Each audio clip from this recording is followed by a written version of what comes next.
Good morning, everybody. Welcome to day 22 of the Democrat shutdown. While it's already been, as we noted yesterday, the longest full government shutdown in history, October 22nd marks another landmark. This is now the second longest government shutdown of any kind ever in the history of our country, and it's just shameful. Democrats keep making history, but they're doing it for all the wrong reasons.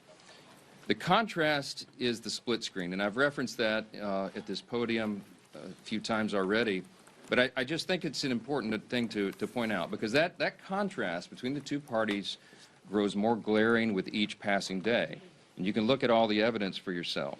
There is, of course, a literal split screen every day. You've got Republicans and Democrats out all over the airwaves, burning them up, speaking directly to the American people, but you'll note that there's a key difference between the messages of the two sides. The Republicans are all repeating the same simple truth, and that is why that message is resonating with the American people, and that's what the polling indicates. At the same time, on the other side, the Democrats are doing their very best to obscure and create distractions from that simple truth. So the reason that we find it important to come out here every day and repeat again the same simple truth is because they're trying so hard to cover that up. But there's also a figurative split screen. There's a literal one, but it's figurative as well. And I just wanted to spend a moment this morning and talk with you about that. On one side, you have the Republican Party, the party that controls the White House, the Senate, and the House. We call that unified government. It's the party that won the popular vote in every single swing state and made deep inroads with voters new to the Republican base.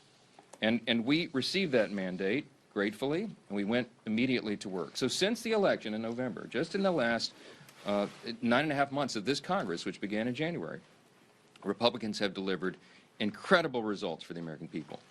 And we could stand up here and spend an hour going through just the bullet points and highlights of all that, but we put a few on the handy chart over here.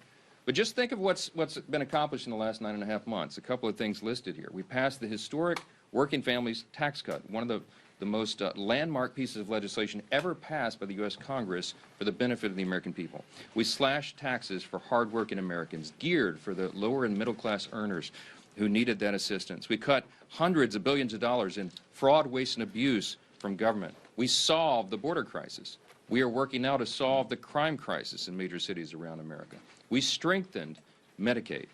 We improved health care access, and we lowered premiums with our legislation. We have restored peace through strength, thanks be to God, and we are ending wars around the globe.